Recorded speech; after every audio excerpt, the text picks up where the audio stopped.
இது சிறு வயதில இருக்கிற சிறுவர்களுக்கு ரொம்ப ஒரு தீங்கு கண்டிப்பா உண்டு பண்ணுது. ஏன்னா, அவங்களுடைய இயல்பான அறிவு வளர்ச்சிய தடை பண்ணுது.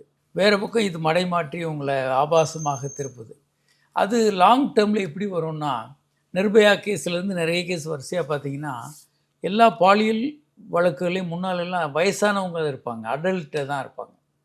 ஆனா நிர்பயாலயே ஒரு யங் ஒரு 16 வயது பையன், 15 வயது பசங்கள்லாம் இப்போ எல்லா குற்றங்கள்லயும் ஒரு பகுதியா இருக்கிறத பார்க்க முடியும்.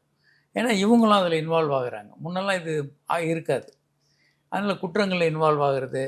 அதே மாரி இப்போ வந்து காமனா என்ன ஆயிடுச்சுன்னா, பார்ட்டீஸு அங்க வந்து போதைப் பொருட்கள், ஆல்கஹால் அதோட ஒரு பெண்ணையும் சேர்த்துக்கிறாங்க. கால் கேர்ல்ஸையும் கூட்டு வந்துடுறாங்க. இந்த மாதிரி ஒரு தவறான நெறைய பழக்கங்கள் உள்ள வந்துருச்சு. இது என்ன தூண்டுது. இந்த போர்னோகிராஃபி வந்து அவங்கள இந்த மாரி நடந்துக்கிறதுக்கு தூண்டுது. அதே மாதிரி திருமண உறவுக்குள்ள கட்டுப்பாட்டோட இருக்கிறவர்கள் எண்ணிக்கையும் லாங்கா உலகம் முழுவதுமே குறைஞ்சுகிட்டு இருக்கு. ஓகே.